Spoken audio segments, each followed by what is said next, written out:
And if today's march is anything like the turnout yesterday in Oakland, law enforcement could be in for a busy afternoon. Take a look at this footage in Oakland. They had to deal with a group of protesters who delayed a military cargo ship from departing for nearly 9 hours. The protesters claiming the ship was carrying weapons to Israel, but U.S. authorities have not confirmed that. And it comes as we see these massive turnouts in places like London. You've seen these pictures, guys. Tens of thousands taking to the streets. Another London protest is expected to begin in just hours. And finally, I'll be out in today's march here in D.C. later this afternoon, and it'll be a chance for those protesters to stand right in front of the White House and shout their message accusing President Biden of genocide for funding Israel's attack into Gaza. However, the president won't be there, guys. He'll be at his beach house in Rehoboth.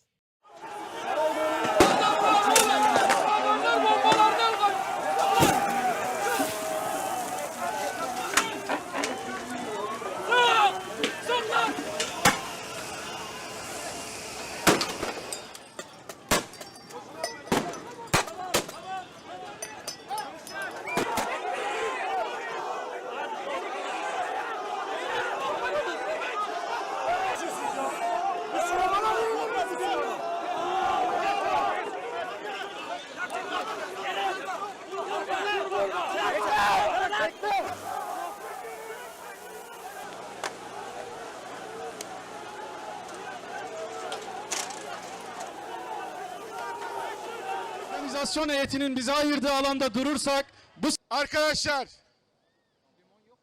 polise taş atmak ve benzeri şeyler yanlış. Çünkü polis de, asker de hepsi Gazze'ye gidip savaşmak ister. Ve zamanı gelince de gidecek. Mehmetçik Gazze'ye.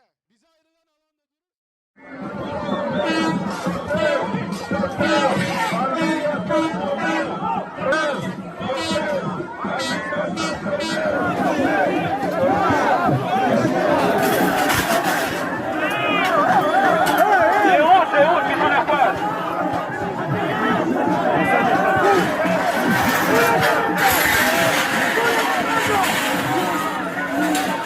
Several hundred people defied a ban on pro-Palestinian rallies and took to the streets of Berlin on Wednesday evening. According to the police, more than 60 officers were wounded by stones, flaming liquids and acts of rebellion. There is no information on injuries amongst the demonstrators. 174 people were arrested after the rally, 65 who are under criminal investigation. German Chancellor Olaf Scholz calls on the authorities on Thursday morning to prevent demonstrations that threaten to turn into anti-Semitic rallies. Outside the International Court of Justice in The Hague, a pro-Palestinian peaceful demonstration demanded consequences for Israeli leaders. We wanted to let the ICC know that we support the people in Gaza and that we want that Netanyahu one day comes to this court to be punished here. A pro-Israel rally in Athens demanded justice for the thousands of innocent people murdered and the immediate release of the hostages held by Hamas. It's the first popular demonstration of support for Tel Aviv in Greece since the Hamas attacks on the 7th of October. In Athens, around 10,000 people gathered in solidarity with the Palestinians. And hold our beautiful culture, beautiful Palestinians.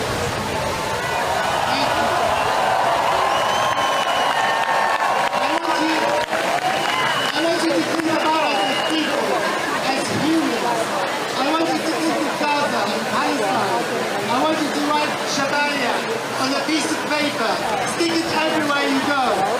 Look at the map, look at the names of Bet Lahia, Bet Hanun, Bet Yunis. Remember them, because that's their plan. They want to ethnically cleanse us. They want to drive us out of our homes, like they did back in 1948. When Tel Aviv became Tel Aviv. Let's shift our focus to Bangladesh, where 2 people were killed in clashes between anti-government protesters and the police. Dozens have been injured on the first day of the 3-day protest by the opposition that is demanding the resignation of Prime Minister Sheikh Hasina. The main opposition party, Bangladesh Nationalist Party, called for the 3-day road blockade. This was in response to clashes between party supporters and police over the weekend, in which a policeman and a BNP youth leader were killed and over 100 people were injured. In the days leading up to the 28th of October protests, the main opposition party, Bangladesh Nationalist Party, claimed that over 1,200 of its leaders and activists were arrested. Protests on Saturday in Dhaka are reported to be one of the largest demonstrations in the country. The Bangladesh opposition party is demanding the resignation of Prime Minister in order to allow elections in January to be held under a neutral caretaker government. The opposition has accused the police of acting at the behest of the government. Condemning the deaths of two of its supporters, it accused Sheikh Hasina of giving a license to the police to kill. The Prime Minister has been in power since 2009, overseeing years of strong economic growth. However, this time around, she faces increasing criticism of a poor human rights record and crackdowns on free speech and dissent. Accusations of vote rigging and the suppression of the opposition barred elections in 2014 and 2018. While the Bangladesh government continues to deny these accusations, it is under pressure from Western countries to keep elections more transparent. Even the United States has said it will restrict visas for Bangladeshis who undermine the democratic process.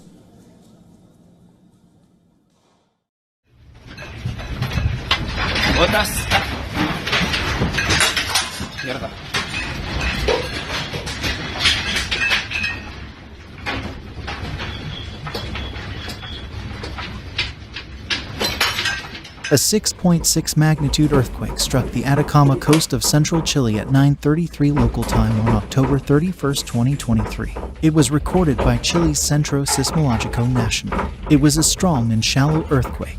The agency is reporting the quake was at a depth of 28 miles.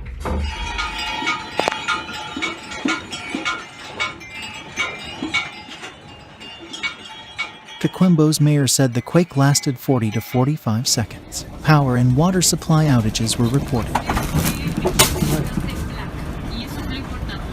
According to the USGS, the epicenter was located 63.7 miles W of Vallenar, Atacama, and 89.6 miles NW of La Serena, Coquimbo, Chile.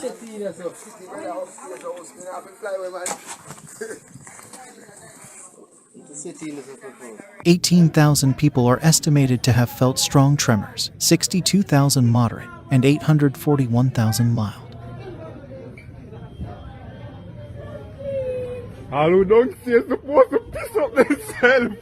The USGS has issued a green alert for economic damage. It has less chance of loss of life and damage.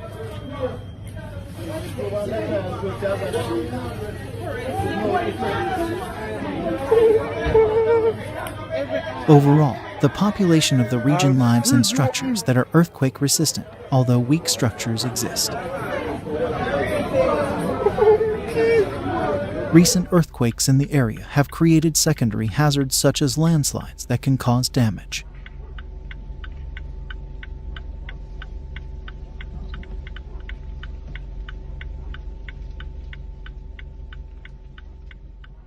Well, right now here at 510, folks in Jamaica are on edge after a 5.4 magnitude earthquake rocks Kingston. The quake yesterday prompted people to run from buildings. Food and other items just tumbled right off the shelves of grocery stores. Take a look at the inside of this one. Bottles all over the floor.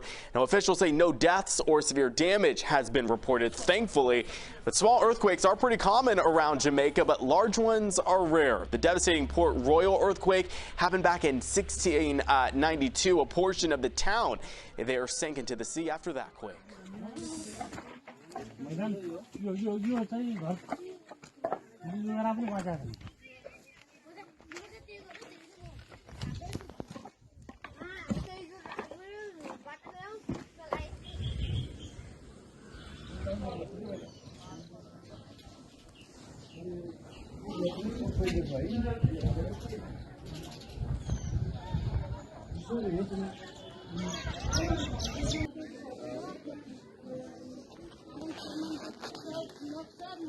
对啊。